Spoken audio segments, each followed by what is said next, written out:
Essa frase martelava na minha cabeça durante semanas. É estranho quando a gente finalmente entende isso, porque dói de um jeito que não é só sentimental. Dói como se algo dentro do peito se rompesse. No começo eu não queria acreditar. Achei que era exagero. Achei que era cansaço. Achei que era só uma fase difícil e que, como sempre, tudo ficaria bem. Mas eu estava enganada. Muito enganada. Meu nome é Abigail, e durante muito tempo eu fui o pilar da minha família. Aquela que corre, que resolve, que paga, que organiza, que escuta, que aguenta. A filha forte. A filha que não falha.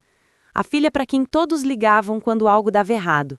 Desde a conta de luz atrasada até o emocional despedaçado de alguém. E eu aceitei esse lugar. Aceitei porque achava que era amor. Aceitei porque cresci ouvindo que família é tudo. Aceitei porque meu pai, Érico, sempre me ensinou que ajudar era uma forma de honrar quem a gente ama. Mas meu pai se foi cedo demais.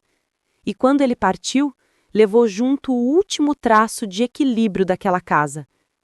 Minha mãe, Catarina, nunca lidou bem com responsabilidades. Sempre foi do tipo que prefere delegar do que encarar. Quando meu pai estava vivo, ela tinha um suporte emocional e financeiro que a deixava confortável. Ele fazia os reparos na casa, cuidava das contas, dos problemas grandes e dos pequenos. Ela só precisava existir. Quando ele morreu, eu tinha apenas 17 anos. E naquele dia, sem perceber, comecei a ocupar o lugar que era dele. Não por obrigação, mas porque parecia natural, parecia certo. Eu amava minha mãe, eu amava minha irmã, Leila, que ainda era criança na época. Eu queria que tudo ficasse bem. Só que com o tempo, o que era ajuda virou dependência. E o que era dependência virou acomodação. Eu cresci, arrumei emprego na área de tecnologia, comecei a ganhar meu próprio salário e minha mãe nunca mais tentou se levantar. Sempre tinha uma justificativa, sempre tinha uma desculpa. Dor nas costas, crise emocional, dificuldade de arrumar trabalho na idade dela. E eu compreendia. Pelo menos tentava compreender. Só que a compreensão virou prisão. Aos poucos comecei a pagar contas emergenciais. Depois contas fixas. Depois tudo. Luz, água, internet, compras do mês, remédios, pequenas reformas, tinta para os móveis, até o gás que acabava no meio do jantar. Funcionava assim: eu recebia, ela precisava, eu pagava. E no processo, perdi o meu próprio ritmo de vida. Por muito tempo, eu dei, acreditando que isso fazia de mim alguém boa, alguém confiável, alguém presente. Até que percebi que ninguém ali perguntava se eu também precisava de algo. Ninguém perguntava se eu estava cansada, se eu tinha meus próprios boletos, meus próprios medos, meus próprios limites. Mas a ficha só começou a cair de verdade quando recebi o telefonema que mudou tudo. Era uma tarde abafada de junho e eu estava no trabalho quando meu celular tocou. Era minha mãe, ofegante, dizendo que a casa estava prestes a ser tomada por dívidas acumuladas. Ela chorava como se estivesse à beira de um colapso. Disse que não sabia o que fazer, que tudo ia se perder, que a gente não tinha mais ninguém. Abigail, pelo amor de Deus, eu não posso perder essa casa. Seu pai construiu isso com as próprias mãos, você sabe. E eu sabia. Sabia demais. Aquele lugar carregava a memória dele em cada canto. O risco na parede, onde ele mediu minha altura pela última vez, o cheiro de madeira dos móveis que ele lixou, o quintal onde ele me ensinou a andar de bicicleta. Eu não podia permitir que tudo aquilo virasse pó. Então fiz o que sempre fiz. Larguei tudo e corri para resolver. Paguei as dívidas mais urgentes, organizei os papéis, fui atrás de renegociação, revirei extratos, conversei com o banco, cortei gastos e consegui. Consegui segurar a casa mais uma vez. Minha mãe me abraçou com a emoção exagerada que sempre teve. Minha filha, eu sabia que você ia salvar a gente. E aí estava a palavra que me envenenaria depois: salvar. Porque quando alguém se acostuma com quem salva, nunca mais aprende a nadar. Depois daquele episódio, decidi me mudar para a casa dela, da nossa família, para ajudar mais de perto. Mirei nos números e descobri que, se morasse lá, eu conseguiria reduzir muitos custos. Parecia sensato, parecia lógico, parecia certo. Só não parecia saudável. Mas eu não enxergava ainda. Os primeiros dias foram até tranquilos. Minha mãe dizia que ia procurar emprego, que ia dar um jeito, que eu não precisaria carregar tudo sozinha. Minha irmã, Leila, que já fazia faculdade, também dizia que ia ajudar no que pudesse. Mas tudo ficou só no discurso.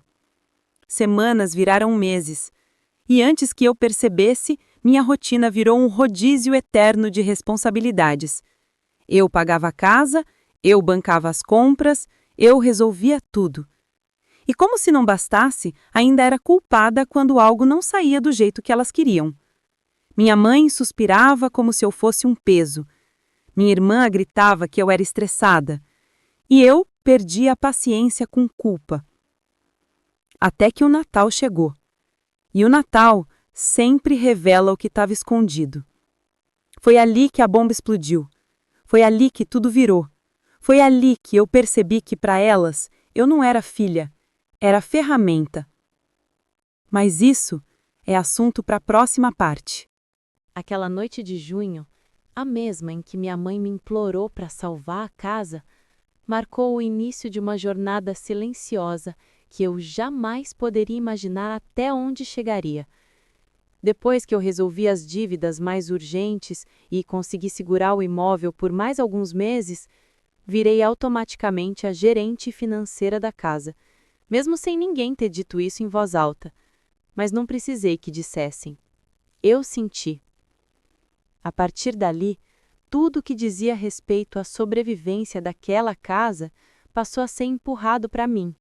As contas em atraso, eu resolvia. Os reparos que ninguém queria enfrentar, eu fazia.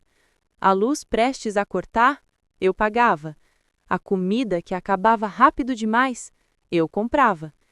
E no meio disso tudo, eu tentava manter minha vida profissional funcionando, como se fosse possível equilibrar tantas responsabilidades sem cair.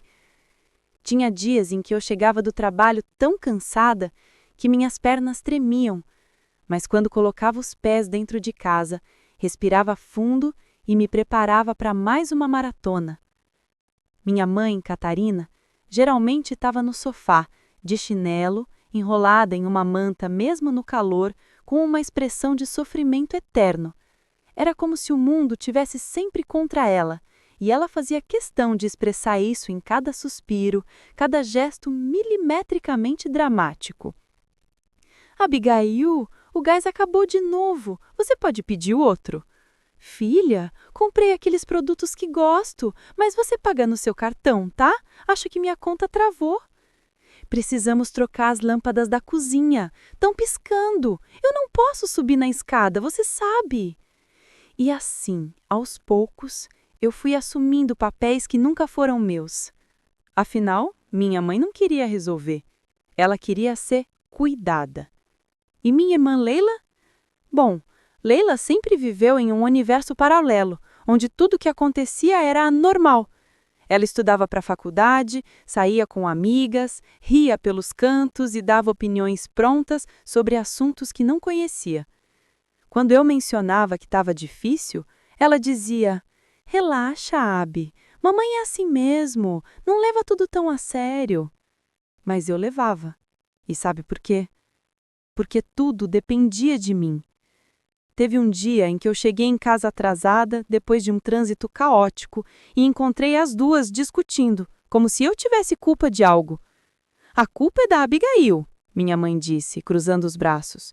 "Se ela tivesse comprado detergente ontem, como eu pedi, a pia não estaria desse jeito." Eu olhei para a pia. 3 pratos, 2 panelas. Nada demais. Mas na cabeça dela tudo era sempre minha responsabilidade. Leila revirou os olhos. "É, Abigail, mãe pediu isso desde ontem." Eu tentei manter a calma. Respirei fundo, disse que estava fazendo o possível, que não era má vontade, que só estava cansada, mas para elas, qualquer explicação minha era dramatização. E então veio o golpe mais baixo. O comentário que ficava rondando a casa como um fantasma. Seu pai nunca deixava faltar nada. Ela sussurrava, com aquele tom passivo-agressivo que cortava mais do que grito. E esse era o tipo de frase que me destruía por dentro, porque ela me comparava com um homem que não estava mais aqui. Comparava minha força com a dele. Comparava nossas responsabilidades. E eu, tentando honrar a memória dele, me desgastava cada vez mais. Depois que ele morreu, eu tentei ser forte para suprir o vazio que ficou, mas percebi tarde demais que não era minha função preencher o buraco emocional de ninguém. Mas isso só ficou claro de verdade no auge do desgaste, no mês em que tudo parecia desmoronar. Lembro perfeitamente. Eu estava trabalhando em casa, num dia quente, quando ouvi minha mãe reclamar da conta de energia. "Isso não está certo", ela gritou, chamando Leila. "A conta está alta demais. Alguém aqui está usando esse ar-condicionado sem necessidade." Eu respirei fundo, tentando manter a calma, mas Leila apareceu na porta do meu quarto apontando para mim. "É a Abigail, óbvio! Ela passa o dia inteiro aí dentro com o ar ligado." Eu gesticulei, surpresa e indignada. "Eu trabalho aqui dentro. Se eu desligar, meu notebook superaquece." "Tudo desculpa", minha mãe respondeu. "Seu pai nunca deixaria isso acontecer. Ele não gastava assim." Era sempre a mesma coisa. Ela usava o nome dele como arma, como crítica, como comparação injusta. E ali percebi que eu jamais seria filha. Eu seria substituta. Naquele mesmo mês, minha mãe ficou ainda mais confortável na própria acomodação e ainda mais dependente de mim. Era como se tivesse certeza absoluta de que, enquanto ela demonstrasse fragilidade, eu sempre estaria ali para resolver tudo. Mas isso não era amor. Era controle. E o controle dela ficava cada vez mais evidente quando apareciam pessoas da família. A tia Adriana, por exemplo, sempre chegava sorridente, mas com um olhar crítico que parecia varrer tudo. Ela abraçava minha mãe e dizia: "Ai, Catarina, você é tão forte. Deve estar sendo difícil sem o Erico." E minha mãe respondia, com uma voz quase angelical: "É, Adri, mas a Abigail me ajuda. Ela é minha rocha." Rocha. Sim, eu era uma rocha. Duras não quebram, certo? Certo. Até que quebram. E enquanto as visitas iam embora com a impressão de que eu era a filha maravilhosa, dentro de casa a história era outra. Minha mãe nunca reconhecia nada, nunca agradecia de verdade, nunca perguntava se eu estava bem, e assim fui acumulando dores que não tinham onde escapar. Certa noite, eu estava preparando o jantar e Leila entrou na cozinha reclamando da vida, falando sobre notas da faculdade, sobre como estava difícil lidar com trabalhos em grupo, e eu, exausta, tentando não desabar, apenas concordei. Então ela soltou: "Abi, tá muito estressado ultimamente, devia ter mais empatia com a mãe. Ela passa por tanta coisa." Eu respirei fundo, muito fundo, mas não respondi. De repente, tudo estava claro demais. Dói quando a gente enxerga a verdade que tentou ignorar por tanto tempo. Eu estava carregando a casa inteira e ainda era culpada por não carregar sorrindo, como se eu existisse só para aguentar. Era esse o papel? Era esse o acordo silencioso? Era esse o preço? Até o dia em que tudo desmoronou de vez. Até o dia em que percebi que, para minha família, eu só servia enquanto era útil. E esse dia estava mais próximo do que eu imaginava. O fim do ano se aproximava e todo mundo parecia animado, menos eu. Há algo sobre dezembro que costuma acordar sentimentos que passamos o ano inteiro tentando esconder. A nostalgia das luzes, o cheiro de comida, a pressão de estar bem, tudo isso mexe com a gente de um jeito estranho. Enquanto meus colegas planejavam viagens, encontros, confraternizações e descanso, eu pensava na lista de gastos extras que inevitavelmente recairiam sobre mim. Porque, claro, na cabeça da minha família, eu era a responsável por manter as tradições natalinas vivas.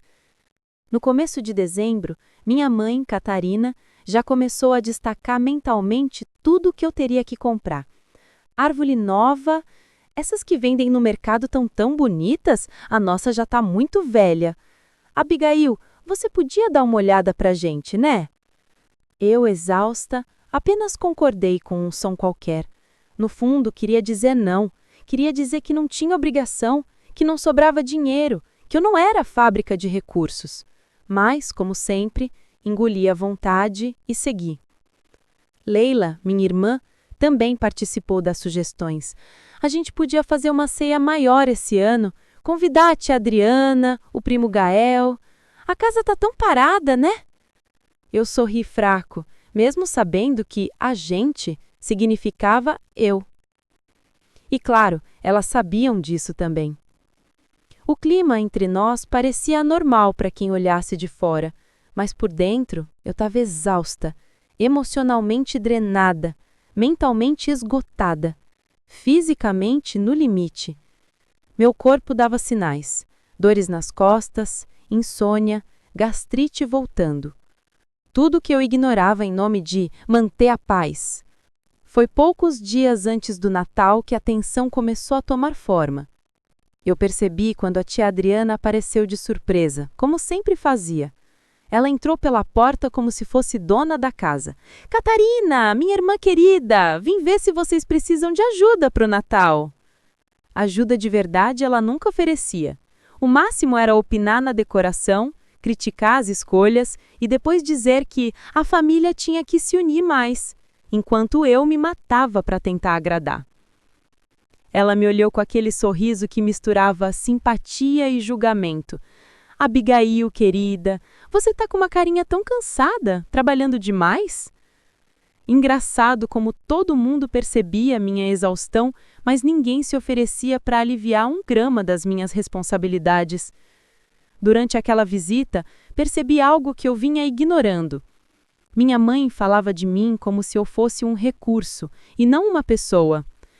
A Abigail faz tudo aqui, ela dizia com orgulho envenenado. Se não fosse por ela, eu nem sei o que seria da gente. E a tia Adriana concordava, como sempre. É, minha filha, você tem muita sorte de ter uma filha assim. E você também, Leila. Se eu fosse vocês, tratava ela como rainha. Tratar como rainha. Se aquilo não fosse tão irônico, eu teria rido. Mas a verdade é que a forma como elas falavam de mim parecia mais sobre exaltar a dependência delas do que reconhecer meu esforço. Era como se eu fosse uma ferramenta disponível, não alguém com limites. Quando a Adriana foi embora, minha mãe soltou um comentário que me atravessou de um jeito estranho. Você ouviu a sua tia, né? Você precisa ajudar a gente esse ano. Eu tô muito cansada e Leila tá cheia de trabalho da faculdade. Você é a mais organizada. A forma como ela disse aquilo, como se eu não estivesse igualmente cansada, como se minha vida não tivesse peso, como se eu fosse uma máquina. Na semana seguinte, começamos os preparativos e, como sempre, eu fui cuidando de tudo: a lista de compras, os presentes, a decoração, as comidas, a limpeza da casa. Enquanto isso, minha mãe passava o dia vendo novelas e reclamando que estava com muita dor na lombar. Leila sumia entre compromissos, festas de fim de semestre e longas horas de descanso merecido. Eu queria explodir. Queria gritar que precisava de ajuda, que estava no limite, que não aguentava mais carregar aquela casa sozinha. Mas a verdade é que eu tinha medo do que aconteceria se falasse. Medo do caos, medo da culpa, medo de decepcionar. Porque aquela família se apoiava inteira sobre as minhas costas, e se eu falhasse, tudo desabaria. Pelo menos era o que eu acreditava. Chegou então a noite de Natal. A mesa estava bonita, graças a mim. A comida cheirava bem, porque eu que cozinhei. A casa estava limpa, iluminada, organizada, porque passei o dia inteiro arrumando. Minha mãe estava feliz e maquiada. Leila sorrindo, tirando fotos para postar no Instagram. A tia Adriana chegou elogiando tudo, repetindo: Abigail, você se superou mais uma vez. Eu sorri, mas por dentro só sentia um vazio estranho, um misto de tristeza e resignação. Mas o pior ainda estava por vir. Durante a ceia, algo mudou. Minha mãe começou a tocar em assuntos que nunca tinha mencionado antes, coisas que não faziam sentido, insinuações sobre eu não ajudar tanto quanto ela falava, comentários sobre eu ser fria, e então a bomba. Sabe, Adriana, eu tô pensando seriamente em pedir para Abigail procurar outro lugar para morar. Eu travei. A mesa virou um borrão. As vozes ao redor perderam sentido. Ela continuou como se estivesse comentando o clima.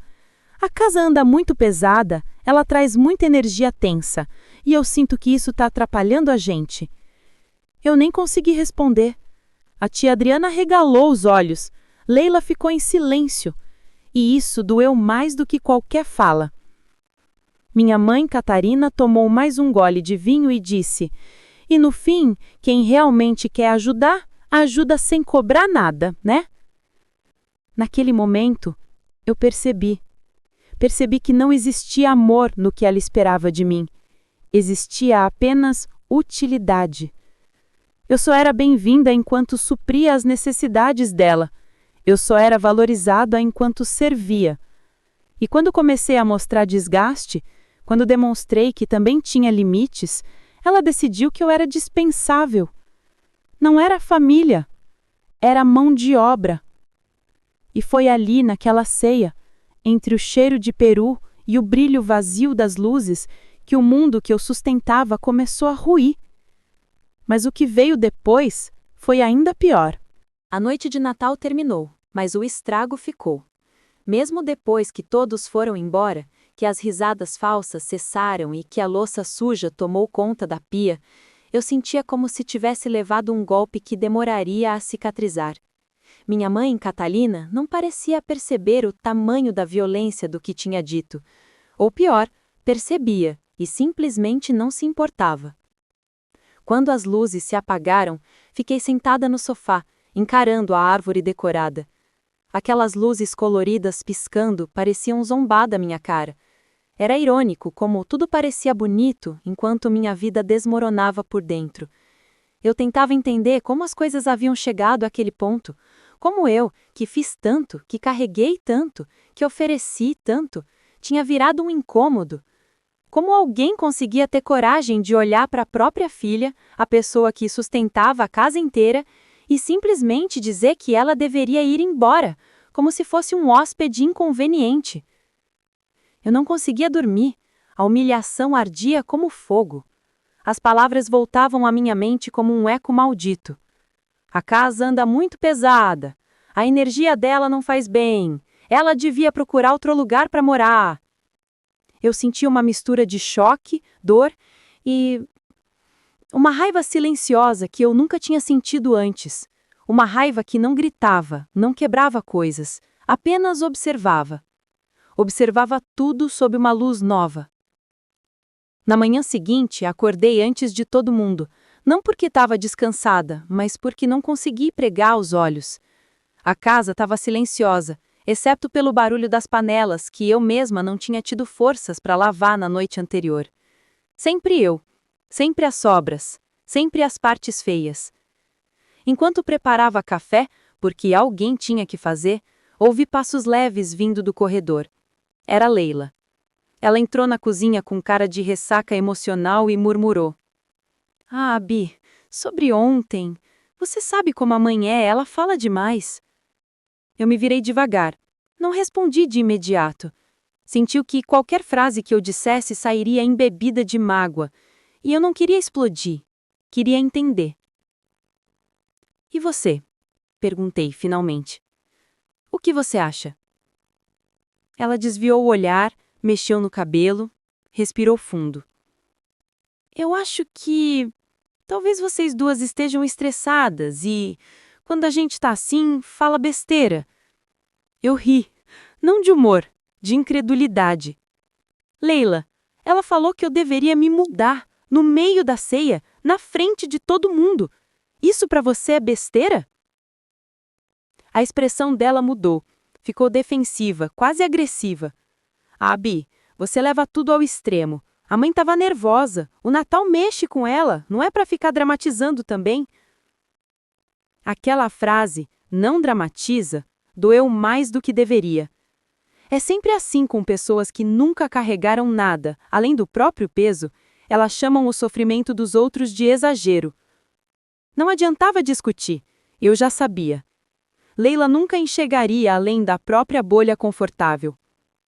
Naquele dia, minha mãe acordou tarde, como de costume. Entrou na cozinha com a expressão abatida, que sempre usava para manipular o ambiente ao redor. Nem olhou para mim. Apenas abriu o armário, pegou uma xícara e serviu café. Não sobrou leite? Perguntou. Eu respirei fundo. Não sei, mãe. Não comprei. Acabou o dinheiro do mês. Ela fez uma careta tão carregada de julgamento que foi quase engraçada. Você ganha bem, Abigail. Não dá para entender como acabou. Havia uma acusação explícita ali, como se eu gastasse demais, como se eu fosse irresponsável, como se não fosse o salário que sustentava aquela casa inteira. Então ela soltou o comentário que me fez ver tudo com clareza absoluta. E outra, enquanto você estiver aqui, é sua obrigação ajudar.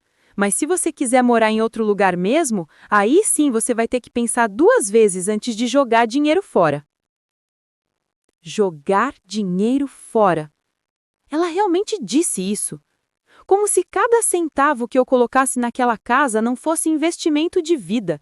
Como se as contas que eu pagava, os reparos que eu fazia, a comida que eu comprava, não fosse responsabilidade que eu assumia sozinha. Como se eu estivesse desperdiçando e não sustentando tudo. Eu percebi ali que ela não queria que eu fosse embora porque não precisava mais de mim. Ela queria que eu continuasse ali, submissa, carregando o mundo nas costas, mas calada. Era controle, não amor. Nunca foi.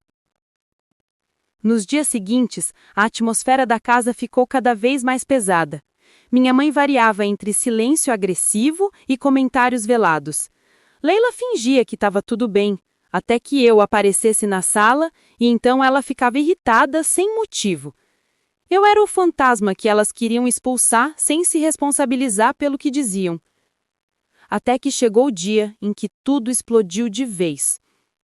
Eu estava sentada na sala pagando contas pelo celular quando minha mãe entrou no ambiente como se estivesse entrando num palco, inspirando fundo para iniciar um monólogo.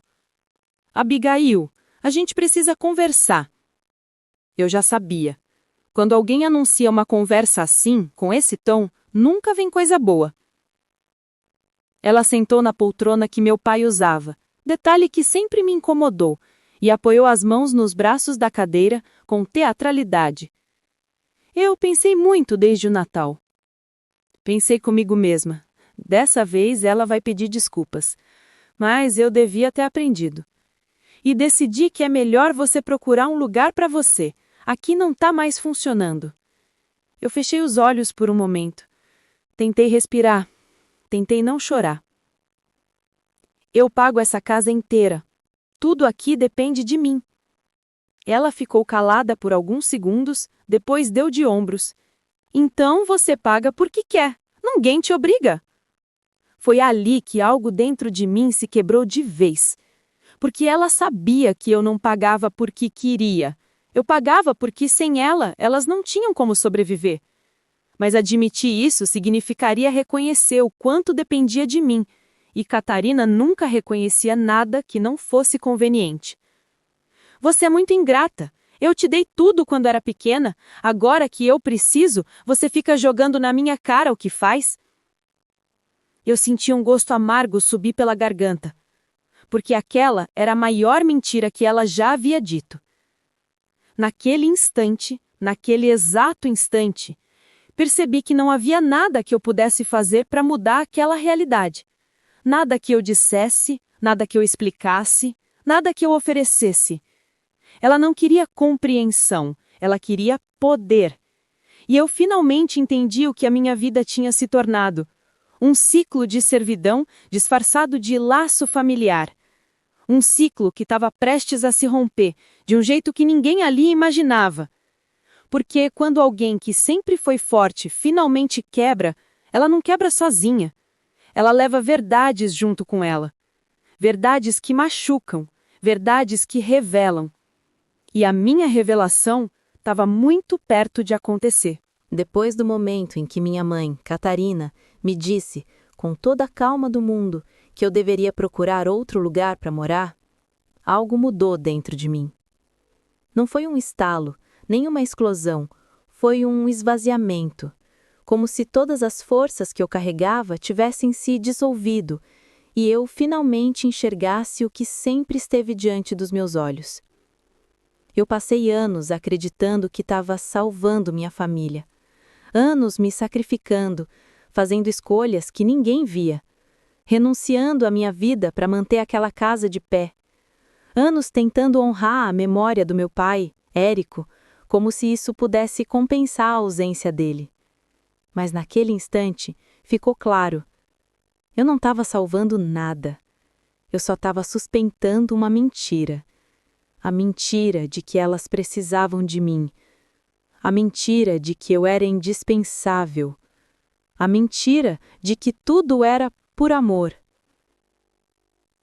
O amor verdadeiro não exige esmolas emocionais, muito menos escravidão silenciosa. Na semana seguinte ao confronto, eu parei de fazer coisas automáticas. Parei de arrumar a casa sem ser pedida. Parei de comprar o que faltava, parei de resolver problemas que não eram meus, parei de tentar antecipar necessidades. Eu me forcei a observar o que aconteceria se eu deixasse cada uma assumir a própria responsabilidade. E o que vi me confirmou tudo. A casa rapidamente ficou bagunçada, o lixo não era jogado fora, a comida acabava e ninguém saía para repor. A luz piscava e ninguém se mexia. A caixa d'água começou a vazar e minha mãe fingiu que não tinha visto. Eu percebi que aquela casa só funcionava quando eu carregava tudo, que sem mim nada ali andava, nada acontecia, nada se resolvia, e mesmo assim eu era a dispensável. Isso queimava. Certa noite, minha irmã Leila me encontrou sentada no quarto, arrumando papéis do meu trabalho. Ela bateu na porta e entrou sem esperar resposta, como sempre fazia. "A mãe tá chateada com você", ela anunciou, cruzando os braços. Eu respirei fundo. "Por quê?" Leila abriu de ombros, como se fosse óbvio. "Porque você parou de ajudar. Ela falou que você tá fazendo pirraça." Pirraça. Essa palavra me acertou como um soco. Eu, que passei a vida inteira colocando minha saúde mental e física em segundo plano, estava fazendo pirraça porque parei de sustentar tudo sozinha. Eu engoli seco. "Leila, me diz uma coisa. Se eu sair dessa casa, hoje, quem vai pagar as contas?" Ela hesitou por um instante. "A mãe dá um jeito. Ela sempre dá." Foi aí que eu entendi. A Leila acreditava naquela narrativa criada pela minha mãe. A crença confortável de que minha mãe era uma vítima da vida e não alguém que se aproveitava da dedicação alheia. Eu não a culpei por acreditar. Ela cresceu vendo o mesmo teatro que eu. Mas a diferença é que eu fui empurrada para o papel de adulta, enquanto ela foi poupada de tudo. Cresceu no conforto da ignorância emocional. Os dias continuaram tensos. O silêncio era pesado, quase sólido. E então veio o episódio que realmente virou a chave. Aquele que fez tudo fazer sentido. Era uma tarde abafada e eu cheguei em casa mais cedo porque meu trabalho entrou em recesso. Quando entrei na sala, ouvi vozes vindas da cozinha. Reconheci imediatamente minha mãe e a tia Adriana. As duas falavam baixo, mas não o suficiente para eu não ouvir. Adriana dizia: "Mas Catarina, você tem certeza que quer que ela vá embora? Ela paga tudo."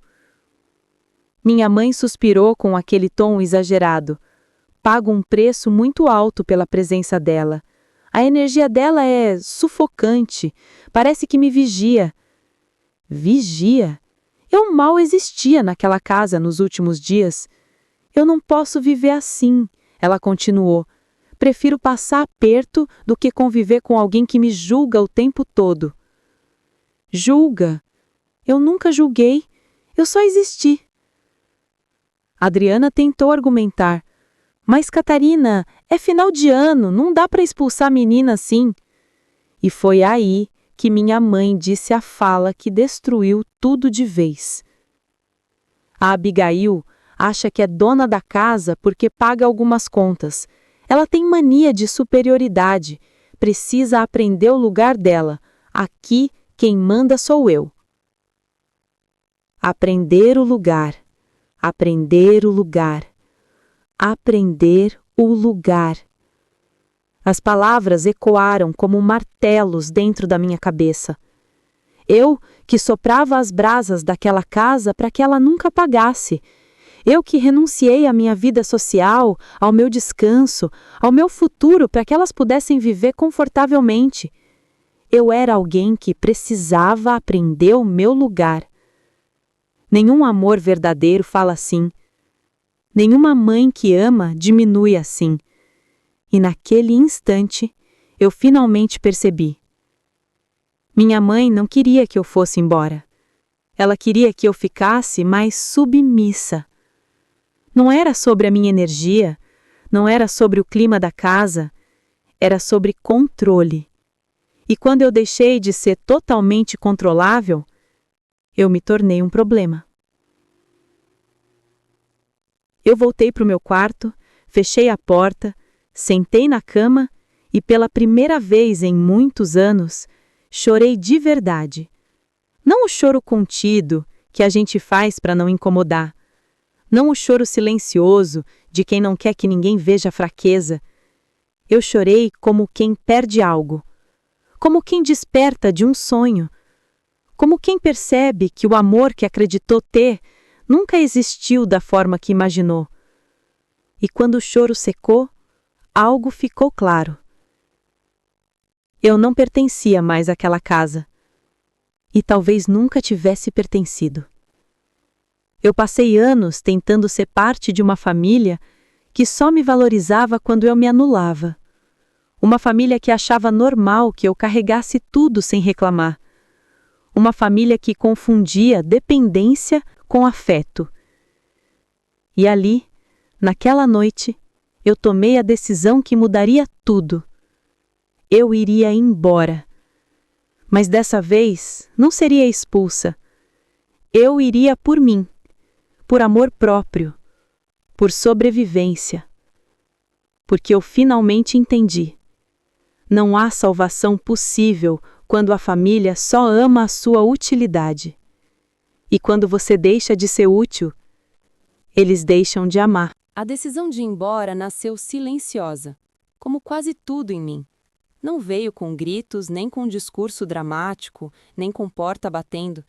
Ela veio como um sopro, um chamado interno, um alívio que atravessou minha alma depois de anos vivendo no escuro. E pela primeira vez, aquela decisão não tinha nada a ver com culpa, nem com obrigação, nem com medo de decepcionar. Era mineiramente simples. Eu precisava me salvar. No dia seguinte, acordei com uma calma estranha. Não uma calma de quem está bem, mas de quem finalmente sabe o que precisa fazer. Levantei, tomei um banho demorado, coloquei uma roupa confortável e resolvi caminhar até o centro para pensar. A casa estava silenciosa. Minha mãe ainda dormia. Leila estava fora. E eu me senti livre por algumas horas, como não sentia há anos. Enquanto caminhava, percebi coisas que nunca reparava por estar sempre sobrecarregada demais. O cheiro da padaria, o barulho dos carros, a conversa suave das pessoas nas portas das lojas, a vida acontecendo sem mim. A cidade parecia ter cores mais claras naquele dia. Talvez porque, pela primeira vez, eu estava me vendo como parte dela, não como parte de um fardo. Sentei numa praça, observei crianças brincando, vi idosos conversando sobre trivialidades e senti um aperto no peito. Eu perdi anos tentando ser algo para uma família que nunca me viu como pessoa. Eu virei adulta cedo demais. Aprendi a resolver tudo cedo demais. Me tornei insubstituível cedo demais. E ali, naquele banco de praça, percebi que ser insubstituível é a pior prisão que existe. Voltei para casa já sabendo o que precisava fazer. Quando entrei, encontrei minha mãe sentada no sofá, com a expressão carregada. Ela não olhou para mim de imediato, mas senti no ar que algo estava prestes a explodir. Antes que eu pudesse falar qualquer coisa, ela soltou: Abigail, precisamos falar de novo sobre isso, sobre você sair. Eu a encarei. Dessa vez sem medo, sem hesitação, sem o desespero emocional que antes comandava minhas respostas. Não precisa falar mais nada, mãe. Eu já tomei minha decisão. Ela arqueou as sobrancelhas, surpresa. Talvez esperasse resistência, talvez esperasse lágrimas, talvez esperasse o papel que eu sempre desempenhei, o de quem implora para ficar, o de quem aceita migalhas, o de quem se culpa. Então você vai embora? Ela perguntou, inclinando a cabeça como se fosse ela quem estivesse sendo injustiçada. Eu respirei fundo. Vou sim. Houve um silêncio pesado, quase palpável. E então, como sempre fazia quando sentia que estava perdendo o controle, ela colocou a máscara da fragilidade. Eu só queria paz, Abigail. Você traz muita tensão para essa casa. Sabe como é difícil viver com essa energia pesada? Eu só quero tranquilidade. Eu fechei os olhos por um segundo. A velha manipulação, a velha narrativa. Mas eu não era mais a mesma. O que traz tensão para essa casa não sou eu, mãe. É o peso que colocam em mim. Eu estava carregando o que não era meu. Agora acabou. Ela pareceu ofendida. Levantou-se com aquele drama que dominava desde que eu tinha memória. Então quer dizer que a culpa é minha? Eu sou uma péssima mãe? É isso? Eu poderia ter caído nesse jogo. Poderia ter voltado ao papel de filha arrependida. Poderia ter me encolhido, como fiz tantas vezes. Mas não. Ninguém é péssima mãe por ter dificuldades. Mas é cruel exigir que a filha sacrifique a própria vida para suprir o que você nunca tentou resolver. Dessa vez ela ficou muda. Era curioso. Minha mãe sabia atacar, sabia manipular, sabia virar o jogo emocional, mas não sabia lidar com alguém que finalmente se colocava de pé diante dela. Passei os dias seguintes arrumando minhas coisas. Cada objeto que eu colocava na mala parecia tirar um peso do meu corpo. Dobrava uma roupa, ganhava um pedaço de mim. Guardava um livro, recuperava um sonho. Separava meus documentos, resgatava minha autonomia. Era como se a cada etapa eu devolvesse a mim mesma partes que a família tinha tomado sem perceber ou sem se importar. Leila entrou no meu quarto no terceiro dia. Então você vai mesmo? Vou. Ela sentou na beira da cama. A mãe tá mal com isso. Ela acha que você tá abandonando a gente. Eu respirei fundo e olhei para ela. Leila, quem abandona é quem joga tudo nas costas de uma pessoa só. Quem pede mais do que dá. Eu tô só me tirando de um lugar que me destrói. Ela ficou sem resposta. Talvez pela primeira vez tivesse entendido alguma coisa. O último dia chegou rápido. Eu estava terminando de fechar a mala quando minha mãe apareceu na porta. Ela não bateu. Nunca batia. Então é isso mesmo, disse ela com uma voz fria.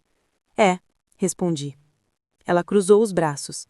Eu espero que você não vá jogar na cara das pessoas que eu te botei para fora, porque eu só quis paz, só quis tranquilidade. Eu a olhei de frente, sem abaixar o olhar. Você não me expulsou, mãe. mas também nunca me acolheu. Eu tô indo porque descobri que minha vida não existe enquanto eu viver aqui dentro. Ela abriu a boca para responder, mas não saiu nada. Talvez porque não tinha mais como distorcer aquilo. Talvez porque, pela primeira vez, percebeu que me perdeu como extensão dela. A verdade é que aquela casa só funcionava enquanto eu estava presente. E agora, finalmente, ela teria que aprender a andar sem mim. Eu peguei minha mala, passei pela sala e abri a porta. Antes de sair, me virei e disse: "Eu te amei muito, mãe, mas agora eu preciso me amar também." E saí.